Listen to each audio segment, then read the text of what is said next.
Espace TV, le 22h.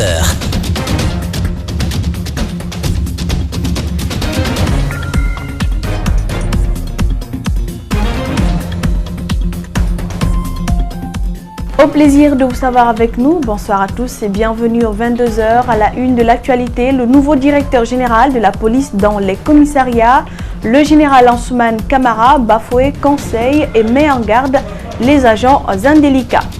Le projet Entailleur, une machine lancée par Moustapha Naïté, souffre d'un déficit de financement. C'est le ministre de la Jeunesse et de l'Emploi jeune qui l'a avoué ce lundi pour la première fois devant la presse. La plage de Roque-Bané reprend timidement ses activités 4 ans après le drame de 2014. Les promoteurs de cette plage disent être en manque de financement pour rendre plus fréquentable l'endroit. Ils demandent donc une assistance de l'État. Bonsoir à tous. Le nouveau directeur national de la police a effectué une tournée dans 4 commissariats centraux de police des communes de Matoto et Ratoma.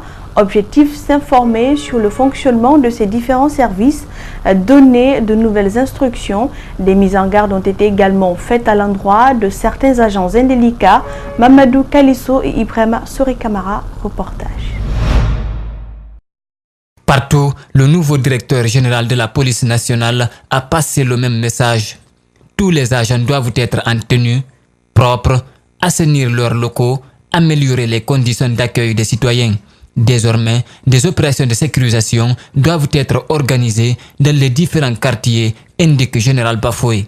Donc désormais, les commissaires centraux, urbains, postes de police, dans leur zone de compétence, doivent pouvoir marcher à pied la nuit pour essayer de rassurer les populations que quand un citoyen est couché, quand il ouvre sa fenêtre, qu'il voit les bottes de policiers dans leur zone de circonstance, en train de circonférence, en train de patrouiller pour rassurer les populations. À Sonfonia et Matoto, il y a eu échange entre élus locaux et agents de forces de maintien d'ordre pour faciliter le partage d'informations.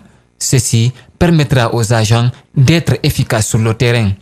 Quand un policier a un bon informateur qui t'indique à l'instant T et au lieu bien indiqué qu'un bandit ou la drogue ou ceci ou une arme se trouve là, tu viens, tu te diriges là, tu prends, on dit « Ah, mais lui là, on dirait qu'il a le flair ». Non, c'est parce qu'il a été bien indiqué. Les responsables locaux se sont engagés à accompagner les forces de l'ordre à tous les niveaux. C'est une synergie du carré jusqu'au niveau des secteurs, quartier, commissariat central ou commissariat urbain. Il est reproché à des agents d'arnaquer des citoyens en quête de carte d'identité. Il profiterait de la demande accrue de cette pièce pour réclamer jusqu'à 150 000 francs guinéens pour une carte d'identité qui doit être vendue à 15 000 francs. Général Bafoué met en garde. J'ai dit bien et je le répète, il y a des agents qui ont été ciblés, arrêtés. Ces gens-là seront déshabillés. Ils vont passer devant le conseil de discipline de la police. Puis, s'ils sont trouvés coupables, impliqués réellement que c'est eux qui ont anarqué les populations, ils vont être mis à la disposition du procureur et du juge plutôt, et qui vont être différés, jugés. Des 4 commissariats centraux visités, celui de Ratoma est le plus sale, selon le directeur général de la police nationale. La douche pue et des toiles d'araignée sont présentes partout. Je vous l'annonçais, le projet Entailleur, une machine lancée par Moustapha Naïté, souffre d'un déficit de financement.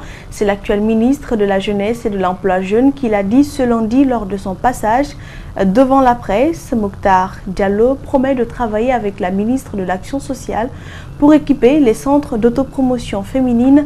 On en est là. Le ministre, qui est resté évasif, a également parlé d'emploi et chômage. Mariam Fodé Camara, Yacouba Traoré, compte rendu. Le ministre de la Jeunesse et de l'Emploi jeune est longuement revenu sur les projets réalisés. Parmi quelques projets figure la formation de 1000 jeunes, parmi lesquels 600 ont été recrutés.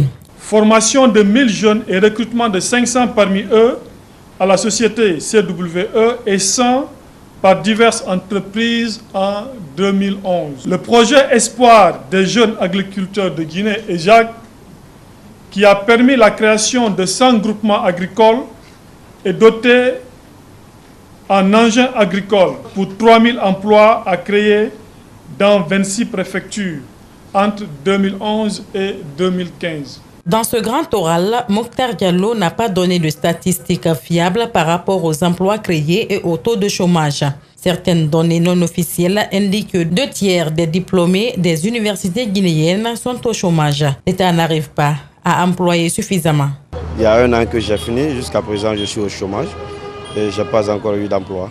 Il y a beaucoup de chômeurs chez nous, les gens ne font que la moto-taxi.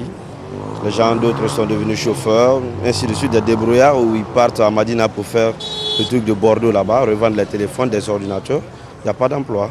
Un tailleur, une machine, c'est l'une des nombreuses initiatives lancées par l'ancien ministre de la Jeunesse, Moustapha Naïté. Pour la première fois, son successeur reconnaît que ce projet souffre d'un déficit de financement pour sa mise en œuvre. Ce projet souffre actuellement d'un déficit de financement. Nous sommes en train de travailler actuellement avec le ministère de l'Action sociale pour voir comment nous allons mutualiser nos efforts et nos moyens pour trouver tout le financement et tout l'accompagnement technique possible en vue de sa mise en œuvre.